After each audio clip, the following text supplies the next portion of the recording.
इस कहानी के शुरू में हम इंजू और इन क्योंग से मिलते हैं। ये अपनी छोटी बहन का वेट कर रहे थे। ये डिस्कस कर रहे थे कि कैसे बचपन में इन्हें बर्थडे पर कभी केक नहीं मिला, पर अब बात कुछ और थी। इन दोनों ने अपनी जिंदगी में काफी सारी मेहनत की ताकि अपनी छोटी बहन को सब कुछ दे सके। इनकी छोटी बहन इनहाय अपने टैलेंट की वजह से एक काफी अच्छे आर्ट स्कूल में पढ़ती थी और इसकी दोनों बहनें पूरी कोशिश करती कि उसे सब कुछ दे सके। इनके पिता कोरिया में नहीं रहते थे, वो काफी समय से किसी और देश में चले गए थे। इनके माँ बाप का होना और ना होना इनके लिए एक ही समान था। इस घर को ये दोनों बड़ी बहनें संभालती थी। इंजू और इनक्योंग ने काफी समय से काफी सारी मेहनत की थी ताकि वो अपनी छोटी बहन को एक ट्रिप पर भेज सके। वो जिस स्कूल में जाती थी उसमें काफी अमीर बच्चे रहते थे और स्कूल का खर्चा भी काफी ज्यादा था, पर इनहाय को स्कॉलरशिप मिली थी। पर बीच में जब ये ट्रिप आती है तो वो उसे अफोर्ड नहीं कर पाती। वो अपने टीचर को मना कर देती है। उसकी बहनों को ये जानकर काफी दुख हुआ था, इसलिए इन दोनों ने काफी सारी मेहनत की और उसके लिए पैसे सेव किए। अब ये पैसे उसकी मॉम उसे ले लेती है। वो कहती इतने सारे पैसे हैं, मुझे अपने पति से मिलने जाना है। इनहाय को ये सब देखकर काफी ज्यादा दुख होता है, पर वो कर भी क्या सकती थी, उसे इन चीजों की आदत थी। इंजू अपने मॉम से कहती है कि ऐसा नहीं हो सकता, हमने अपनी पूरी जिंदगी बस आप दोनों का कर्जा चुकाया है, हम अभी तक वही सब कर रहे हैं, ये पैसे मैं आपको नहीं दे सकती। अब ये सुनकर उसकी मॉम को काफी ज्यादा गुस्सा आता है। इनहाय कहती मैं इस ट्रिप पर नहीं जाऊंगी, आप इन पैसों को रख सकती हो। उसे इस चीज का काफी दुख होता है, पर इंजू कहती है पैसे वापस दे दो। इनहाय जानती थी कि उसकी बहनें उसके लिए काफी मेहनत करती हैं, उन्हें और ज्यादा टेंशन नहीं देना चाहती थी। इसी बीच रात को इनकी मॉम किमची बना रही थी। वो सारी किमची को कुछ बॉक्सेस में बंद कर देती है और जल्दी से रेडी होकर इनहाय के पैसे चोरी करती है और अपने पति के पास जाती है। सुबह इन सबको पता चलता है इनकी मॉम ने क्या किया। इंजू अपनी छोटी बहन से माफी मांगती है और उसकी बहनों से कहती है कि ज्यादा मत सोचो, मैं वैसे भी उस ट्रिप पर नहीं जाने वाली थी, पर इंजू ने मन बना लिया था कि उसे अपनी बहन को ट्रिप पर भेजना होगा, इसलिए वो अपनी सैलरी को एडवांस में मांगती है और उसे मना किया जाता है। उसे काफी शर्मिंदा फील होता है। उसके इस ऑफिस में ज्यादा दोस्त नहीं थे, बस एक ही दोस्त थी, उसका नाम था हेयोंग। हेयोंग उसे उम्र में थोड़ी सी बड़ी थी और वो इस ऑफिस में अकाउंट्स को संभालती थी। उन्हें पौधों का काफी शौक था। वो समय समय पर इंजू को सब सिखाया करती थी कि पौधे कैसे उगाते हैं और ये सब चीजें। इंजू देखते उनके पैर पर एक टैटू बना है, एक नीले रंग का फूल था। हेयोंग उसे कहती मैं तुम्हें पैसे दूंगी। इंजू उसे शुक्रिया कहती है, ये उसके लिए बहुत बड़ी चीज थी। इस बीच हम देखते कि इनक्योंग एक रिपोर्टर है और उसे अल्कोहल की एडिक्शन थी, पर ऐसे काम के समय ड्रिंक करना बिल्कुल भी सही नहीं था, इसलिए वो माउथ वॉश में अपने ड्रिंक्स को लेकर आती और सारा दिन उसे थोड़ा थोड़ा करके पीती रहती। इस बीच उसे अपनी आंटी का कॉल आता है। उसकी आंटी उसे कहती है कि मैंने सुना तुम्हारी मॉम ने क्या किया, मैं चाहती तुम शाम को आकर मुझसे मिल लो। इस बीच इंजू और हेयोंग एक दूसरे के साथ में थे। हेयोंग ने उसे मिलने बुलाया था, उसे इंजू से कुछ जरूरी बात करनी थी। इस बीच इंजू को चलने में काफी परेशानी होती है, इसलिए हेयोंग उसकी मदद करती है। उसने उसे पैसे भी दिए थे। वो उसे कहती कुछ पेपर्स है, मैं तुम्हें नॉमिनी बनाना चाहती हूँ, इसलिए इंजू उन सब में साइन कर देती है। इस बीच इनक्योंग अपनी आंटी से मिलने गई थी। ये आंटी इनकी मॉम की बहन थी और काफी ज्यादा अमीर थी। वो काफी लंबे समय से सिंगल थी। अगर उनकी जिंदगी में कोई बच्चा था तो वो इनक्योंग थी। इनक्योंग काफी साल उनके पास रही, पर एक समय आ गया था जब उसे यहाँ से जाना था और उसकी आंटी ने उसे ऐसा करने से मना कर दिया। वो जो कोर्स करना चाहती थी वो उसकी आंटी को एकदम बेकार लगता है, इसलिए इनक्योंग हमेशा के लिए यहाँ से चले गई थी। उसके बाद से अब तक उसने अपनी आंटी से ज्यादा बात नहीं की, पर अब जाकर उसकी आंटी ने उसे मिलने बुलाया था। उससे कहती मैं जानती हूँ कि तुम्हें पैसों की जरूरत है और वो पैसे मैं तुम्हें दूंगी और उसके बदले तुम्हें शाम को मेरे पास आना होगा और मुझे न्यूज सुनानी होगी। हर सेशन के मैं तुम्हें पैसे दूंगी। इनक्योंग उन्हें कहती है कि असल में आप अकेली हो गई हैं और आपको किसी के साथ की जरूरत है और अब शायद आप उसके लिए पैसे देने को रेडी हैं। पर असल में बात कुछ ऐसी थी कि उसकी आंटी को रिग्रेट होता था कि वो इन तीनों बहनों के लिए कुछ नहीं कर पाई। उनके पास इतने सारे पैसे थे और उम्र के साथ उन्हें समझ आ गया था कि पैसे जरूरी होते हैं, पर साथ ही रिश्तों और प्यार को संभालना भी जरूरी है, इसलिए वो इन तीनों के लिए कुछ करना चाहती थी। वो जानती थी कि तीनों उसे ऐसे पैसे नहीं लेंगे, इसलिए वो इनक्योंग को सेशंस लेने के लिए कहती है। अब जाते समय इनक्योंग की मुलाकात जोंगो से होती है। वो उसके बचपन का दोस्त था, वो उसे काफी ज्यादा चाहता था, पर वो कभी उसे कुछ कह नहीं पाया। इसके बाद वो कुछ काम कर रही थी। दरअसल जेसंग नाम का एक पॉलिटिशियन था। सबको ऐसा लगता था कि वो काफी ज्यादा नेक दिल और काफी दयालु है, पर असल में ऐसा कुछ भी नहीं था। इनक्योंग अपने बॉस से कहती है कि मुझे इस इंसान पर हमेशा से शक था, मेरा दिल कहता है कि इंसान कुछ गलत है। कुछ समय पहले इसके बारे में कुछ नेगेटिव चीजें आई थी और उनको कवर कर दिया गया था। उसकी कलीग उससे कहती है कि ऐसा कुछ नहीं है, ये काफी ज्यादा अच्छे इंसान है। और उसके बॉस उसे कहते कि तुम्हें जैसा मन होगा तुम वैसा कर सकती हो, तुम अपनी रिसर्च करो और जो भी सामने आएगा उसे मुझे बताना। इस बीच इंजू अपनी बहन को पैसे देती है और उसकी बहन को को ये सब अच्छा नहीं लगता। वो उसे पैसे लेने से मना करती है। इसके बाद इंजू उसका पीछा करती है। वो देखते हैं इन्हाई अपने दोस्त के साथ है और उसकी दोस्त की मॉम उसे पैसे दे रही है। इंजू जल्दी से जाकर उन्हें मना करती है। वो कहते हैं हमें पैसे नहीं चाहिए। पर सांगे उसे कहती है कि इन्हाई मेरी बेटी की मदद कर रही है, ये पैसे उसी के हैं। पर इंजू ऐसा करने से मना करती है। वो अपनी बहन से कहती है कि तुमने मुझसे पैसे नहीं लिए तो फिर उनसे क्यों ले रही थी। उसकी बहन उसे कहती है मैं आप दोनों को टेंशन नहीं देना चाहती, इसलिए मैंने फैसला किया था कि आज से मैं अपने पैसे खुद बनाऊंगी, चाहे मुझे कुछ भी करना पड़े।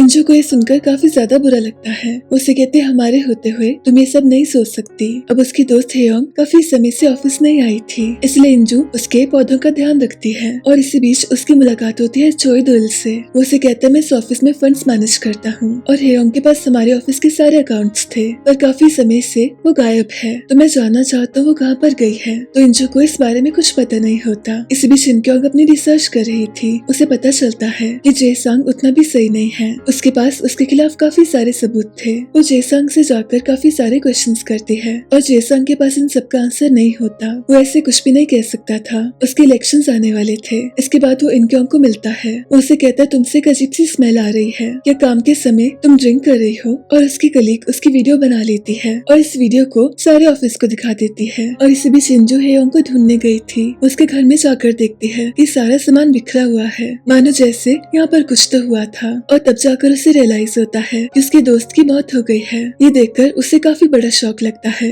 उसे समझ ही नहीं आता कि ऐसा किसने किया होगा। ये समय उसके लिए काफी ज्यादा मुश्किल था। इसी बीच उसे ऑफिस में बुलाया जाता है। इस ऑफिस का मैनेजर उसे पूछता है कि पैसे कहाँ पर है, पर इंजू इस बारे में कुछ नहीं जानती थी। उसे बताया जाता है कि हेयोंग ने इस कंपनी से 70 बिलियन चोरी किए हैं, पर ये सारा ब्लैक मनी था, इसलिए पुलिस में सब बता नहीं सकते थे। इसी बीच उसे कॉल आता है। उसे बताया जाता है कि हेयोंग ने उसे नॉमिनी बनाया था, इसलिए जिम आकर उसे उसका सामान लेना होगा। अब इंजू जल्दी से जिम में जाती है। उसमें कुछ सामान था और साथ ही एक छोटा सा लेटर था। हेयोंग ने उससे कहा था कि मैं कुछ पैसे तुम्हें दे रही हूँ, जाकर अपना सपना पूरा करो, अपनी जिंदगी जियो। इंजू को यकीन नहीं होता। उसके सामने 2 बिलियन थे। इतने पैसे उसने आज तक नहीं देखे थे। वो सारी किमची को बॉक्सेस में से ट्रांसफर करती है और बॉक्सेस में पैसे रखती है। इस बीच शिनक्योंग उसे बताती है कि उसे कुछ समय के लिए जॉब से निकाल दिया गया है क्योंकि उसे अल्कोहल एडिक्शन थी। इंजू को उसकी बातों पर यकीन नहीं होता। उसे समझ ही नहीं आता कि सब कैसे शुरू हो गया। वो उसे कहती मैं तुम्हारा साथ दूंगी। इसी बीच हम देखते हैं कि इन्हाई अपने दोस्त के साथ थी।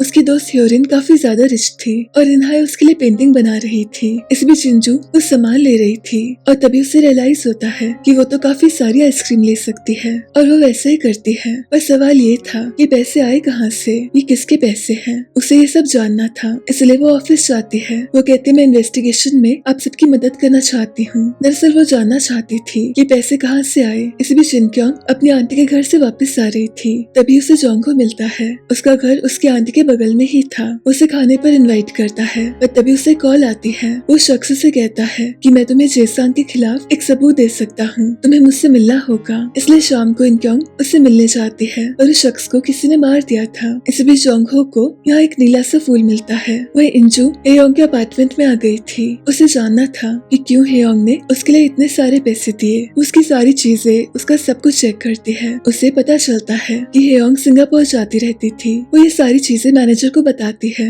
ये वैसे नीला फूल था जो कुछ समय पहले जोंगहो को मिला था। उस फूल को देखकर उसे काफी घबराहट होती है। इंजू को समझ नहीं आता इस मैनेजर को इतना डर कैसे लग गया। वो अपनी रिसर्च करती है और तभी उसे पता चलता है कि हेयोंग हमेशा किसी और के साथ सिंगापुर जाती थी। उसे शक होता है कि शायद मैनेजर और उसका अफेयर चल रहा था और मैनेजर ने उसे मरवा दिया। वो चोई दोइल को सब कुछ बताती है और अपनी रिसर्च करती रहती है। उसे पता चलता है कि जिस रात को हेयोंग की मौत हुई उस दिन की सारी वीडियोस गायब हो गई है। ये सब कुछ काफी कंफ्यूजिंग हो गया था। इसी बीच वो कुछ और सामान लेती है। उसे रियलाइज होता है कि वो जितनी मर्जी शॉपिंग कर सकती है। वो इनक्योंग जोंगहो को सब बताती है कि कैसे वो जेसांग पर रिसर्च कर रही थी। उसके बाद उसकी जॉब भी चले गई और जो इंसान उसे सबूत देने वाला था उसकी भी मौत हो गई। वो वापस घर में आती है। वो देखती है उसकी बहन ने काफी सारी शॉपिंग की है। उसे पता था कि उसकी बहन ये सब नहीं करती। वो इंजू से काफी सारे क्वेश्चंस करती है, पर इंजू से कहती पहली बार मेरा मन किया, मुझे ऑफिस में से थोड़ा सा बोनस मिला। और इसी बीच ह्योरिन की पेंटिंग सबको काफी पसंद आती है। उसे अवार्ड दिया जाता है और इसी बीच हम देखते हैं कि ह्योरिन के पिता और कोई नहीं पर वही नेता है जिस पर उसकी बहन रिसर्च कर रही थी। सब लोग उसकी काफी तारीफ कर रहे थे, पर कोई भी ये नहीं जानता था इस पेंटिंग को दरअसल इन्हाई ने बनाया है। ये बात उसकी बहन को पता थी। इनक्यों को समझ ही नहीं आता कि उसकी बहन ने ऐसा क्यों किया होगा। इसी बीच इंजू अपने मैनेजर से सवाल कर रही थी। वो उसे कहती, मैं सब जानती हूँ कि आपका हेयोंग के साथ अफेयर था और आपने उसे मरवा दिया। और मैनेजर उसे कहता है कि ऐसा कुछ भी नहीं है, तुम शायद समझ नहीं रही, ये मामला काफी सीरियस है। इंजू से कहती है, मैं आपकी शिकायत कर दूंगी। और मैनेजर उसे कहता है कि ऐसा करने का कोई फायदा नहीं होगा, हमारे ऊपर काफी ताकतवर लोग हैं और वो इस ब्लैक मनी को छुपाने के लिए कुछ भी कर सकते हैं। मेरे पास सारे सबूत हैं, ये पैसे इनके पास कैसे आए हैं, इसलिए मुझे कोई कुछ नहीं कर सकता और बेहतर यही होगा कि तुम अपना मुंह बंद रखो। वो यहाँ से जा रहा था पर इसी बीच उसकी गाड़ी उसका साथ नहीं देती। इंजू जल्दी से एम्बुलेंस को बुलाती है और तभी उसके सामने वो नीले रंग का फूल फिर से आता है। इंजू काफी ज्यादा परेशान थी और तभी चोई दोयल उसे कहता है कि तुम किसी को कुछ नहीं बता सकती क्योंकि उसका कोई फायदा नहीं होगा। इसी बीच इनक्योंग इनहाई का पीछा करती है और इसके सामने होता है जेसंग। वो उसे अंदर नहीं जाने देता। इनक्योंग को काफी ज्यादा गुस्सा आता है और कुछ ही देर में वो काफी ज्यादा ड्रामा क्रिएट करती है। इनहाई भी उसे मिलना नहीं चाहती थी। इनक्योंग को ऐसे देखकर उसे काफी शर्मिंदा फील होता है। इसी बीच उसकी कलीग उसकी एक वीडियो बना लेती है, यानी उसकी कलीग इस पॉलिटिशियन के साथ मिली हुई थी। अब ये सब देखकर इनहाई अपनी बहन के पास आती है। वो उसे कहती है, हमें यहाँ से जाना होगा। इनक्योंग जेसंग को धमकी देती है। वो कहती है, इस दुनिया में सबसे ज्यादा प्यार मैं अपनी बहन से करती हूँ और अगर इसे कुछ हुआ तो मैं तुम्हें छोड़ूंगी नहीं। इस बीच इंजू कुछ बुक्स देख रही थी और इसी बीच उसे एक नोट मिलता है। हेयोंग ने उसे कहा था कि मैं चाहती हूँ तुम सांगवू से मिलो और सांगवू एक मेंटल हॉस्पिटल में था। वो काफी सालों से यहाँ पर था। दरअसल उसे जब पता चला था कि उसकी कंपनी में ब्लैक मनी आ रहा है, उसे काफी बुरा लगा था। उसने ये सब रोकने की काफी कोशिश की थी पर उसके ऐसा करने का फायदा नहीं होता। उसे पागल साबित कर दिया जाता है और इसी वजह से वो इतने सालों से यहाँ पर था। उसके पास सारे सबूत थे कि ब्लैक मनी कहाँ से आया है पर उसका कोई फायदा नहीं होता क्योंकि वो पिछले 4-5 सालों से यहाँ पर था। सांगवू की एक बहन भी थी और उसकी बहन और कोई नहीं पर जेसंग की वाइफ थी। अब इंजू सांगवू को सब बताती है कि हेयोंग की मौत हो गई है। हेयोंग और सांगवू एक दूसरे को काफी समय से जानते थे। इन दोनों को ही पौधों से काफी प्यार था और बीच बीच में हेयोंग उससे कुछ पौधे लेकर मिलने आया करती थी। इंजू उसे सब बताती है कि कैसे मरने से पहले हेयोंग ने उसके लिए कुछ पैसे रखे थे। वो कंफ्यूजन में थी कि क्या उसे ये पैसे लेने चाहिए तो सांगवू से कहता है कि वैसे भी ये ब्लैक मनी है, तुम नहीं जानते कितना सारा ब्लैक मनी है, इसलिए ज्यादा मत सोचो और इसे यूज करो, जो तुम्हारा मन करता है वो सब खरीदो। इसके बाद वो इंजू को सारे सबूत देता है। वो इंजू से कहता है कि मेरी अपनी फैमिली ने मुझे यहाँ पर भेज दिया, किसी रिश्ते से ज्यादा उनके लिए जरूरी पैसे थे और वो इस ब्लैक मनी के साइकिल को खत्म करना चाहता था, इसलिए वो सारी चीजें इंजू को देता है। पर इस बीच बाहर से एक आवाज आती है। दरअसल चोई दोयल सांगवू से मिलने आया था। कंपनी को शक हो गया था कि कहीं इन सारी चीजों के पीछे सांगवू तो नहीं है। अब इंजू को जल्दी से यहाँ से जाना पड़ता है पर चोई दोयल उसे देख लेता है और वो उसके सामने अपनी गाड़ी रोकता है। उसे कहता है, मुझे सब पता है कि तुम्हारे पास कुछ पैसे हैं, मुझे तुम्हारे पैसे नहीं चाहिए, दरअसल मुझे वो सारे पैसे चाहिए, वो सारे 70 बिलियन। वो इंजू से कहता है, तुम मेरी मदद करो और 40% मेरा होगा और 60 तुम रख सकती हो। दरअसल वो जेसंग के लिए काम करता था और जेसंग चाहता था कि वो जल्दी से जल्दी उस सारे पैसों को ढूंढ सके। उसे लगता था कि चोई दोयल उसके लिए काम करता है, चोई दोयल उसके साथ अपने फायदे के लिए था। इस बीच इनक्योंग को पता चलता है कि जेसंग से जितने भी लोग जुड़े हैं उस सबकी मौत हो गई थी और जब इनकी मौत होती इनके आसपास ये नीला फूल जरूर होता। इस बीच इंजू अपनी छोटी बहन से कहती है कि तुम अपनी दोस्त की मॉम से पैसे मत लेना, मैं तुम्हारे लिए सब कुछ कर सकती हूँ, तुम्हें किसी और के पास जाने की जरूरत नहीं है। और उसकी बहन उसे कहती है कि वो अपनी दोस्त के साथ पढ़ने बाहर जा रही है। उसकी दोस्त की मॉम ने उसे एक स्कॉलरशिप दी है और वो हमेशा के लिए कोरिया से बाहर जाने वाले हैं। अब ये सुनकर इंजू को काफी ज्यादा गुस्सा आता है। उसे दुख होता है कि कोई उसकी बहन पर अपना हक कैसे कैसे जमा सकता है। अब सांगे एक काफी चालाक औरत थी। इंजू उसे पैसे देती है। वो उसे कहती है, मैं अपनी बहन का खर्चा उठा सकती हूँ। बस सांगे उससे कहती है कि ऐसा कुछ भी नहीं है, तुम्हारी बहन को स्कॉलरशिप लगी है। और इंजू इस बारे में कुछ भी नहीं कर सकती थी। अब सांगे को उस पर शक होता है कि कैसे उसके पास पैसे आ गए और कैसे उसका फुटवेयर इतना ज्यादा एक्सपेंसिव है। उसके बारे में पता करवाने के लिए कहती है। अब इंजू नहीं जानती थी पर ये उसकी सबसे बड़ी गलती थी कि वो उसके सामने ऐसे पैसे लेकर आ गई, क्योंकि सब जानते थे कि वो अपनी बहन को ट्रिप के लिए नहीं भेज सकती और अचानक से उसके पास इतने सारे पैसे आ गए। इसी बीच इनक्योंग को किमची के बॉक्सेस में से सारे पैसे मिलते हैं। उसे यकीन नहीं होता कि सब कैसे पॉसिबल है। वो इंजू से पूछती है कि पैसे कहाँ से आए, तो इंजू से ज्यादा कुछ नहीं बताती पर इनक्योंग उसे कहती है कि मैं तुम्हारा साथ नहीं दूंगी ऐसे काम में, तुम्हें इन पैसों को वापस करना होगा। इंजू उसे कहती, मैं ऐसा नहीं करूंगी, मेरा एक ही सपना है कि मैं तुम दोनों को एक अच्छी लाइफ दे सकूं और तुम मुझसे वो नहीं ले सकती। अब इंजू ने अपना मन बना लिया था कि उसे घर लेना है। वो अपनी आंटी से मिलने जाती है। उन्हें कहती, मेरे पास कुछ पैसे हैं और मैंने मैंने कुछ भी गलत नहीं किया, ये पैसे बस मेरे पास आ गए और मैं चाहती हूँ आप मेरी मदद करो। उसकी आंटी से कहती है कि मैं ऐसा क्यों करूंगी, तो इंजू उन्हें बताती है कि मैं जानती हूँ आपको रिग्रेट होता है कि आप हमारी मदद नहीं कर सकी। मुझे सब याद है, जब हम बहुत छोटे थे हमारी एक छोटी बहन थी, वो काफी ज्यादा बीमार थी और उसे इलाज के लिए पैसे चाहिए थे, पर आपने पैसे नहीं दिए और उसकी मौत हो गई थी और उस चीज का पछतावा आपको आज तक है। इसलिए आपने इनक्योंग को अपने साथ रहने के लिए कहा था। इतने साल आपने उसका ख्याल रखा ताकि आपका रिग्रेट थोड़ा सा कम हो सके, पर अब आपके पास मौका है। अगर आप मेरी मदद करोगी तो शायद हिसाब बराबर हो जाएगा। उसकी आंटी उसे कहती है कि समय के साथ तुम समझदार हो गई हो, इसलिए वो उसकी मदद करने के लिए राजी हो जाती है। वो उसे एक घर दिखाती है, वो उसे कहती मेरा ही अपार्टमेंट था और मुझे लगता है ये तुम्हारे लिए परफेक्ट होगा। इस बीच इनक्योंग को पता चलता है कि फूल दरअसल वियतनाम से आया है। ये काफी ज्यादा रेयर स्पीशीज थी और इस फूल को हर कोई नहीं रख सकता था, क्योंकि इसको पालने के लिए एक स्पेसिफिक टेम्परेचर, ह्यूमिडिटी और ये सारी चीजों की जरूरत होती थी। तो सवाल ये था कि फूल कोरिया में किसके पास है। वहीं दूसरी तरफ सांगे इनहाई को अपने साथ ले जाती है। उससे कहती मैं तुम्हें कुछ दिखाना चाहती हूँ। इस घर में एक खुफिया सी जगह थी और इस जगह में और कुछ नहीं पर ये काफी सारे फूल थे। सांगे इनहाई को बताती है ये फूल उसके पापा वियतनाम से लेकर आए थे और ये फूल उसकी फैमिली के लिए काफी स्पेशल है। काफी समय से उसके पापा कोमा में थे, इसलिए सांगे इन फूलों का ध्यान रख रही थी।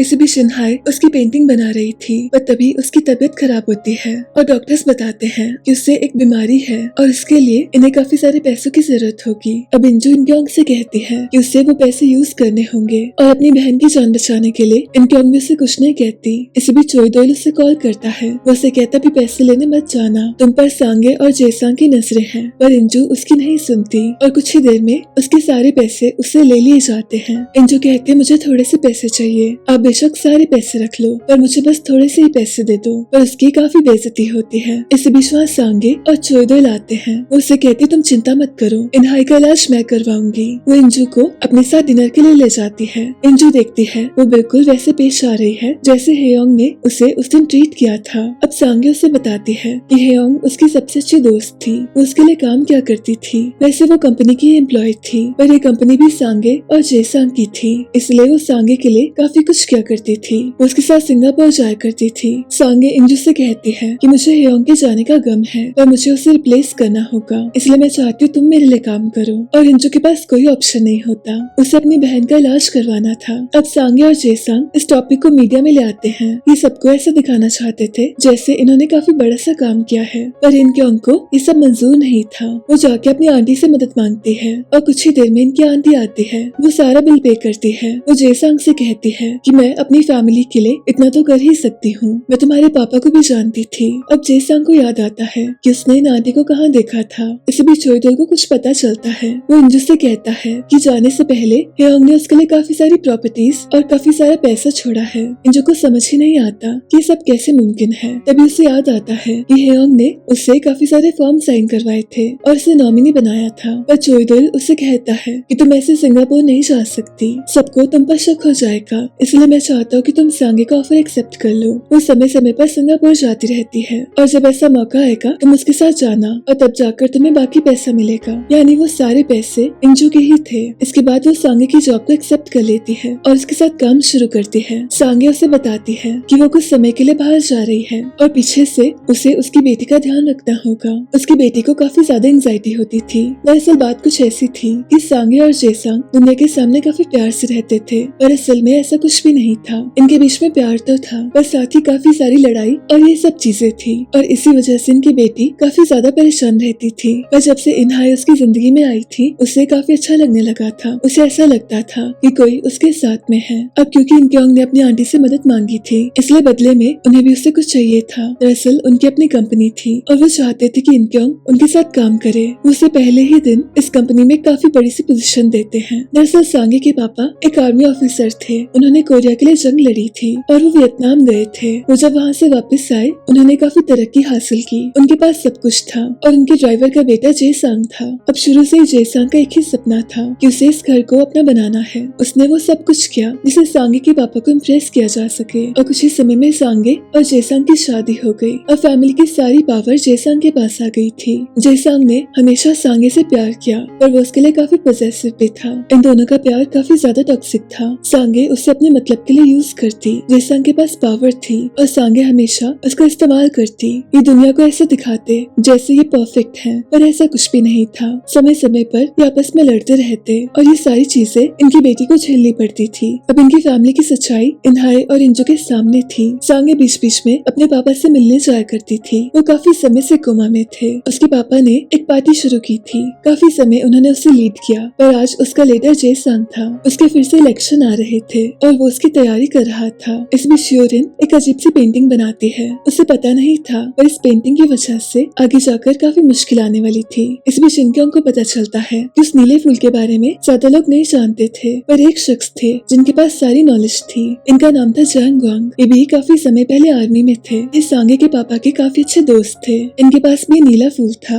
ये इनक्योंग को इस फूल के बारे में सब बताते हैं कि कैसे इसे वियतनाम से कोरिया लाया गया। ये इन्हें वीडियोस दिखाते हैं कि कैसे सांगे के पापा एक काफी अमेजिंग से लीडर थे। एक समय था जब काफी सारे सोल्जर्स वियतनाम में फंस गए थे, उनके पास कुछ भी नहीं बचा था और उस समय उन्हें ये फूल मिला। ये कोई मामूली फूल नहीं था, इसे हेलुसिनेशंस होती थी, जिस वजह से ये सब लोग शांति से रह पाए। इसे ऐसे ही कोई भी नहीं रख सकता था। ये फूल सिर्फ एक फूल नहीं था, ये निशानी थी ताकत की। और सांगे के पापा काफी साल लोगों को लीड करते रहे। इनक्योंग को बताया जाता है कि जो भी लोग सांगे के पापा से जुड़े थे वो सब सक्सेसफुल हैं। उनका एक ही सपना था कि लोग तरक्की कर सके और हमेशा खुश रह सके, और ऐसे ही कुछ ही शख्स कर रहे थे। उन्होंने गरीब बच्चों के लिए एक स्कूल बनाया था और अपनी सारी जिंदगी उन्होंने इसी काम को दी थी। अब इनक्योंग के पास सारी इन्फॉर्मेशन थी। उसे समझ आ गया था कि कैसे सब लोग आपस में जुड़े हैं, पर एक चीज काफी अजीब थी कि इनमें से कुछ लोग काफी अच्छे थे और कुछ लोग काफी ज्यादा खराब थे। जैंग वांग उसे रिसर्च के लिए और भी सामान देते हैं और सांगे के साथ काम करते हुए उसे सांगे पर दया आने लगी थी। उसे लगता था वो बेचारी है और उसका पति उसके साथ सही से नहीं रहता, पर चोई दोइल उसे कहता है कि ऐसा मत सोचो, सांगे एक काफी चालाक औरत है। इस बीच रात को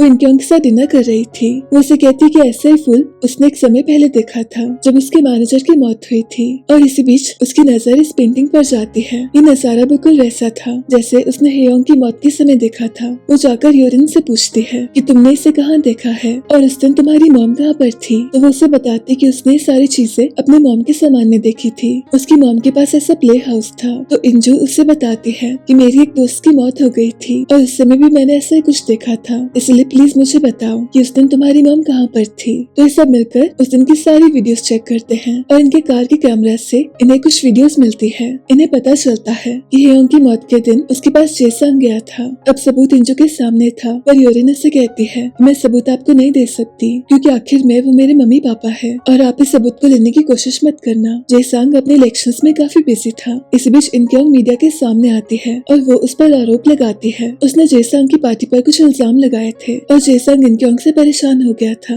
इसलिए वो उसकी आंटी को परेशान करता है। उसकी कंपनी में काफी सारा लॉस करवाता है। अब ये आंटी जेसांग से मिलने आती है और इस समय हमें पता चलता है कि ये आंटी सांगे के पापा के साथ काम किया करती थी। जब ये सब वॉर के लिए वियतनाम गए थे तो इनकी आंटी वहाँ पर नर्स हुआ करती थी और वापस आकर जेसांग के पापा ने अपनी पार्टी बना ली। उनके साथ जुड़े हुए सब लोग समय के साथ काफी अमीर हो गए। उस समय लोगों की जमीनें ली गई और कुछ गलत काम भी हुए और वही सब इल्जाम इनक्योंग जेसांग पर लगा रही थी। अब आंटी जेसांग से कहती है कि मैं तुम्हारे बारे में सब जानती हूँ और तुम मेरे बारे में सब जानते हो, इसलिए बेहतर यही होगा कि हम एक दूसरे को परेशान न करें। मैं इनक्योंग से कहकर ये सब बंद करवा दूंगी, पर अगर तुमने मुझे परेशान किया तो मुझसे बुरा कोई नहीं होगा। मैं सबको बता दूंगी कि तुम्हारी असली सच्चाई क्या है। और फिर से एक प्रेस कॉन्फ्रेंस होती है। उसमें सबको ये बताया जाता है कि उस समय लोगों की जमीनें ली गई थी और काफी सारा प्रॉफिट भी हुआ था, पर इस सारे प्रॉफिट को इन्होंने एक अच्छे काम में यूज किया। इन्होंने गरीब बच्चों को पढ़ाने में मदद की। इनक्योंग को समझ ही नहीं आ रहा था कि उसकी आंटी ने उसे ये सब करने से मना क्यों किया।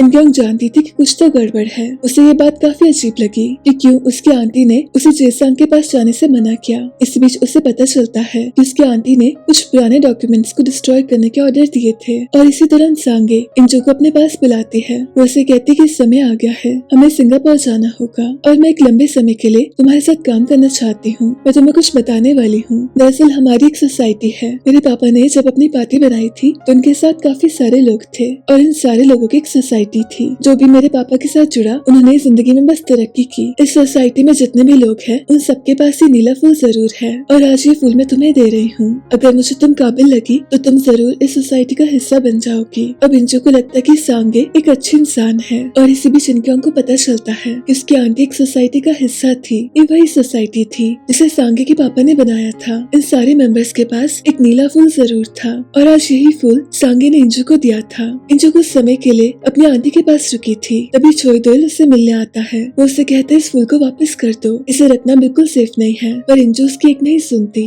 इसी बीच वो अपनी आंटी को बताती है कि उसे ये पेंटिंग मिली है और इस पेंटिंग में वो नीला फूल है। अभी तक जितने भी मौतें हुई उन सबके पास ही नीला फूल था। इंजू सोसाइटी और इन सारी चीजों के बारे में कुछ नहीं जानती थी, इसलिए उसे कुछ समझ नहीं आता। उसकी आंटी को समझ आ गया था कि जो भी सोसाइटी के खिलाफ जाता उन्हें एक एक करके मार दिया गया। इस बीच रात को इंजू को हेलुसिनेशंस होती है, उसे कुछ भी साफ समझ नहीं आता और कुछ ही देर में इनक्योंग वापस आती है। वो देखती है उसकी आंटी मर गई है और इंजू उसके सामने बैठी है। ये नीला फूल फिर से यहाँ पर था और इंजू को कुछ भी समझ नहीं आता। उसने अपनी आंटी को नहीं मारा था और तभी वह चोई दोयल आता है। उसे पता था कि ऐसा कुछ जरूर होगा। इंजू काफी ज्यादा सैड थी। वो सांगे से कहती है आपने मुझे वो फूल दिया था, अगर मैं होश में होती तो मुझे जरूर कुछ याद रहता। सांगे कहती है ऐसा कुछ भी नहीं है, उन्हें तो मैं बचपन से जानती हूँ, वो मेरी मॉम की भी नर्स थी, मैं ऐसा कुछ नहीं कर सकती। इसके बाद आंटी की सारी प्रॉपर्टी इनक्योंग को मिलती है। इसी बीच वो देखती है कि उसकी आंटी ने उसकी बचपन की सारी चीजें सेव की है। उसकी आंटी बताती नहीं थी,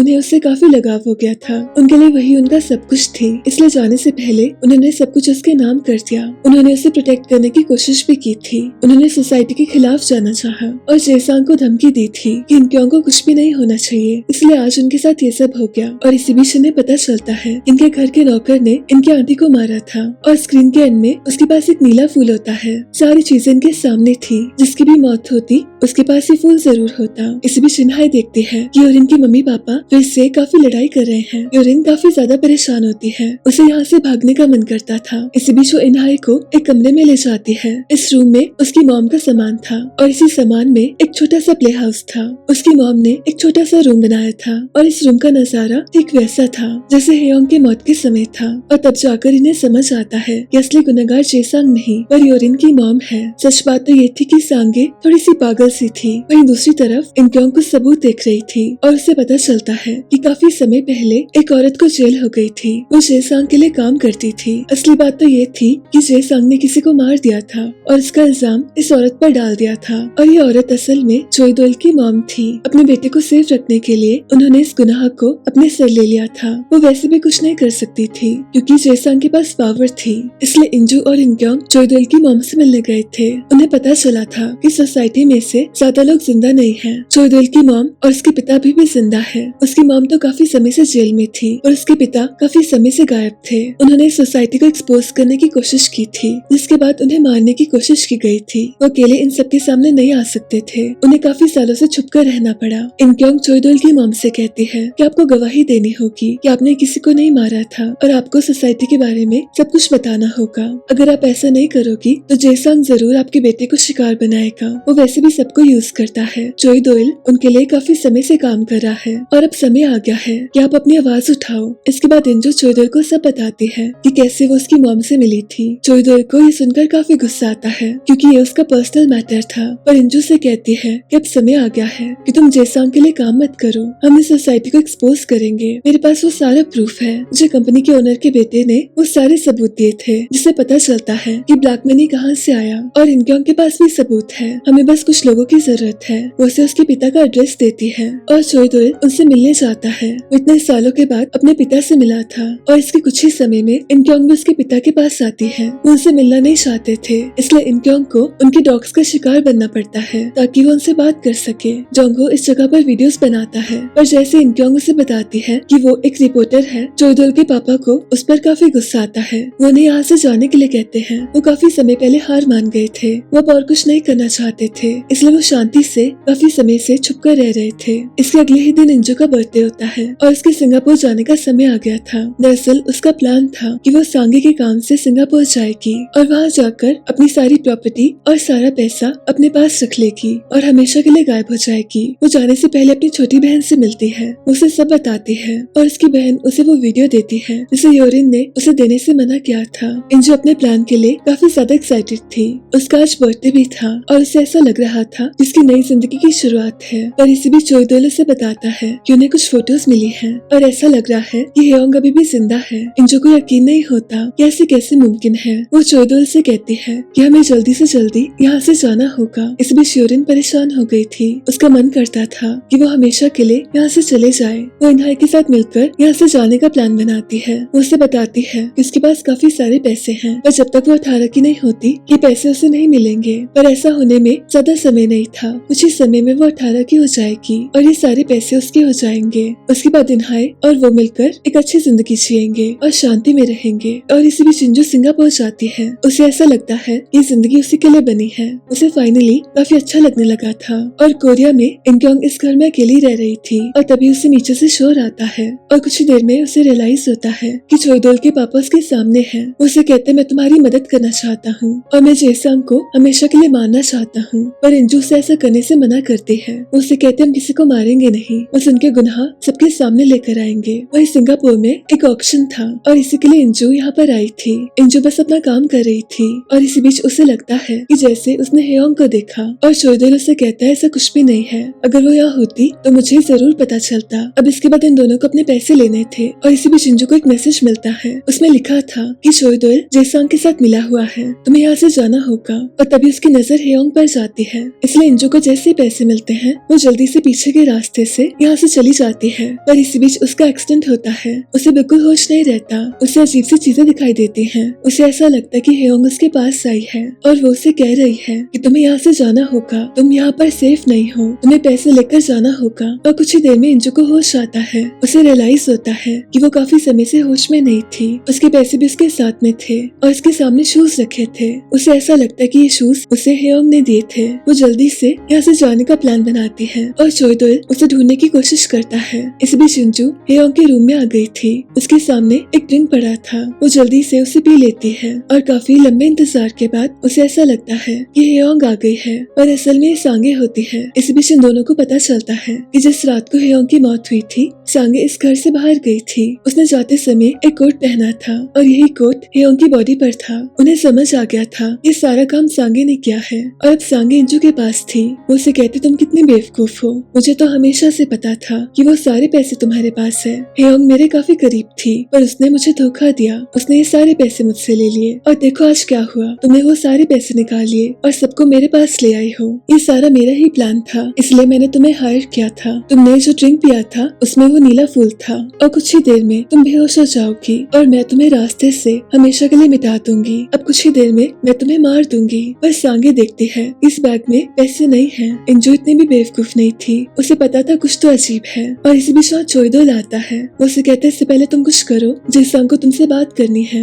जेसंग उसे कहता है ऐसा कुछ भी मत करो, मेरी इलेक्शंस मेरे सामने हैं और अगर तुमने इंजू को कुछ भी किया तो उसकी बहन मुझे छोड़ेगी नहीं। दरअसल इनक्योंग वो सारे सबूत लेकर जेसंग के पास आ गई थी, इसलिए उन्हें इंजू को छोड़ना पड़ता है। अब सांगे के जाने के बाद इंजू माफी मांगती है। वो कहते मुझे तुम पर भरोसा करना चाहिए था। उसे लगता है वो मरने वाली है पर ऐसा कुछ नहीं था। वो उसे बताती उसने पैसे कहाँ पर रखे। उसने वो सारे पैसे स्टेशन के लॉकर में डाल दिए थे। वो उसे कहती मैं बस इतना चाहती हूँ कि अगर मैं मर जाऊँ तो तुम मेरे हिस्से के पैसे मेरी बहनों को दे दो। इसी बीच इनक्योंग अपने बॉस के पास गई थी। उसके पास अब सारे सबूत थे कि ब्लैक मनी जेसंग के पास कैसे आया, उसे कौन कौन सपोर्ट करता है और ये सारी चीजें। पर इसी बीच उसे पता चलता है कि उसका बॉस जेसंग के साथ मिला हुआ है। उसे काफी दुख होता है। वो चोइदोल के पापा को कॉल करती है। वो उसे कहती मैं आपका साथ दूंगी, बेशक मुझे जेसंग को मारना पड़े, मैं सब कुछ करूंगी। इसके बाद सांगे वापस कोरिया आती है। उसकी बेटी को उसके बारे में सब पता था और उसका यहाँ से जाने का प्लान था। और दूसरी तरफ इंजू के पास सारे पैसे थे। वो हमेशा के लिए कोरिया से गायब हो रही थी और किसी और देश में सेटल होने वाली थी। पर इसी बीच उसे जोंगहो का कॉल आता है। वो उसे कहता है इनक्योंग कहीं गायब हो गई है, इसलिए इंजू को वापस कोरिया आना पड़ता है। और स्कूल में यूरिन का प्ले था।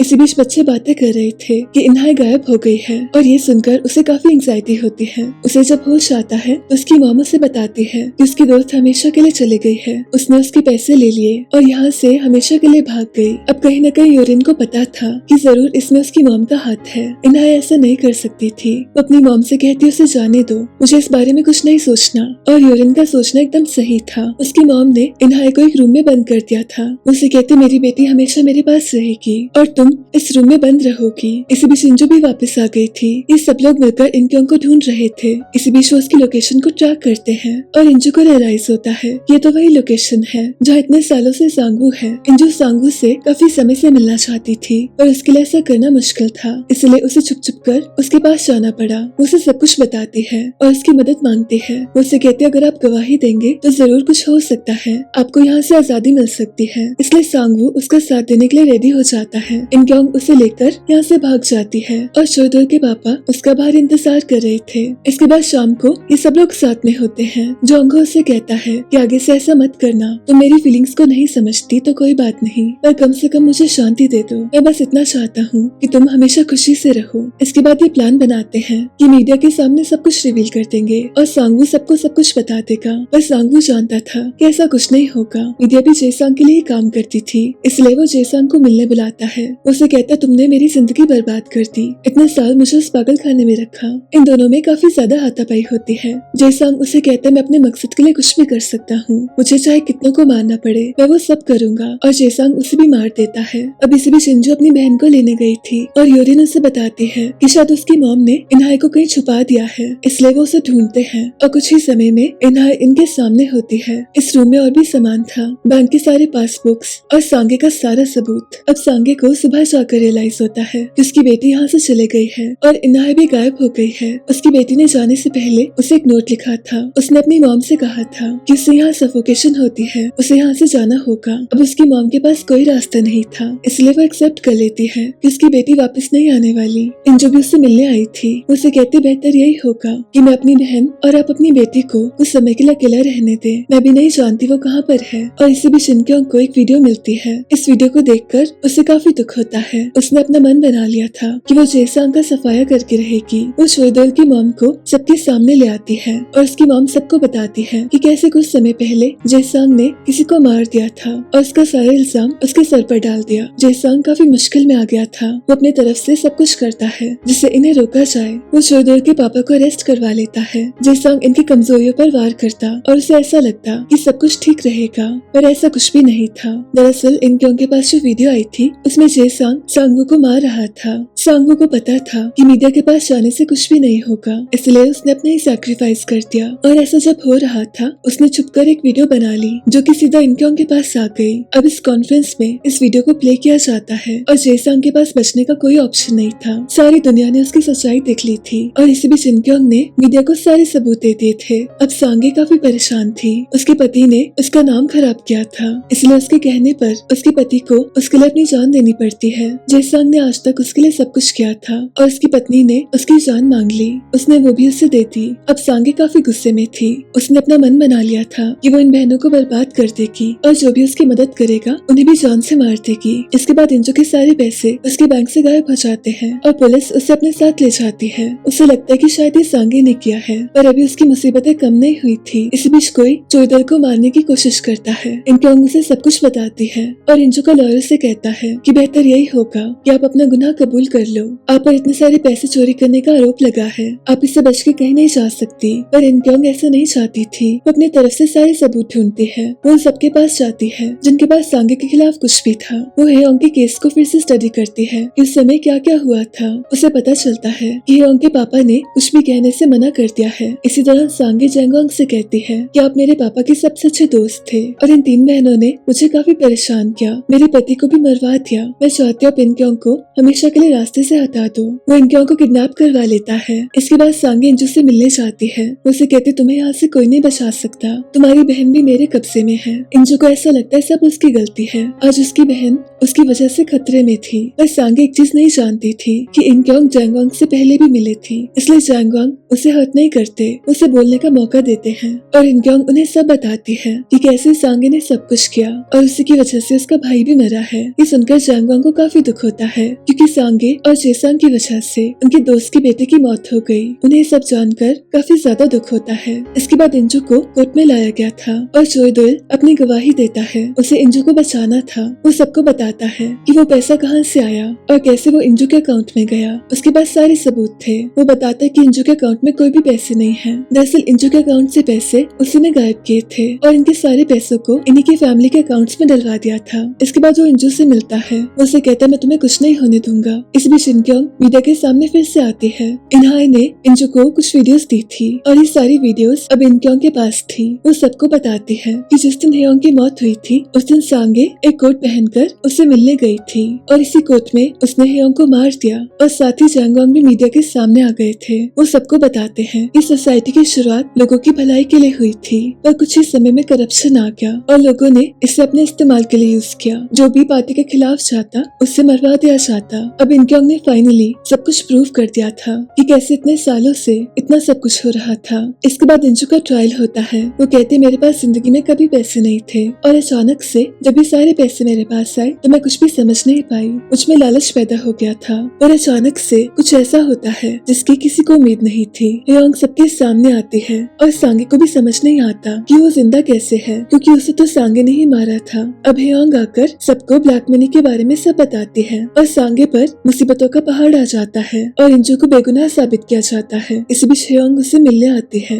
सबसे पहले वो उसे माफी मांगती है। वो उसे कहती मुझे ऐसा कुछ नहीं करना था, मैं बस सारे पैसे लेकर गायब होना चाहती थी और उसका एक हिस्सा तुम्हें देना चाहती थी क्योंकि तुम हमेशा से मेरी दोस्त रही हो। जब मेरी मॉम गुजर गई थी तुमने मेरा साथ दिया था इसलिए मैं कुछ पैसे तुम्हें देना चाहती थी। मुझे नहीं पता था कि ये सब हो जाएगा। मैं तो शांति से अपनी जिंदगी जी रही थी और अचानक से मैंने एक फोटो देखी। उसमें सांगे ऐसा शो करना चाहती थी कि हेयोंग जिंदा है। वो तुम्हारे सामने भी ऐसे आने लगी जैसे वो हेयोंग है, इसलिए मुझे सबके सामने आना पड़ा। मैं तुम्हें बचाना चाहती थी पर इस बीच तुम्हारा और मेरा एक एक्सीडेंट हो गया। मैं तुम्हें उठाने भी आई थी, मुझे लगा मैंने तुम्हें बचा लिया पर फिर मुझे रियलाइज हुआ कि ऐसा कुछ भी नहीं है। सांगे तुम्हें मारना चाहती थी। इससे पहले मैं कुछ करती मेरी तबीयत खराब हो गई और अभी तक मुझे हॉस्पिटल में रखा गया था इसलिए मैं तुम्हारे सामने नहीं आ पाई। हेयोंग उसे माफी मांगती है और उसे कहती मेरा प्रॉमिस है कि तुम हमेशा सेफ रहोगी। अब वो मीडिया के सामने जाकर सबको बताती है कि उस समय क्या हुआ था। दरअसल हेयोंग हमेशा से गायब होना चाहती थी और वो सबको ऐसा दिखाना चाहती थी कि उसकी मौत हो गई है, इसलिए उसने 2 सालों से इस चीज की प्लानिंग की। उसे पता चला कि एक लड़की हमेशा के लिए इस दुनिया से जाना चाहती है। उसे जीने में कोई शौक नहीं रहा था पर फिर भी वो जी रही थी क्योंकि उसे अपने मम्मी पापा को पैसे देने थे। वो बस इतना चाहती थी कि उसकी मॉम डैड के पास पैसे हमेशा रहें। इसलिए हेयोंग ने उसे एक ऑफर दिया। अगले 2 सालों तक सर्जरी और ये सब की मदद से वो एकदम हेयोंग की जैसे दिखने लगी और वो समय पास आ गया था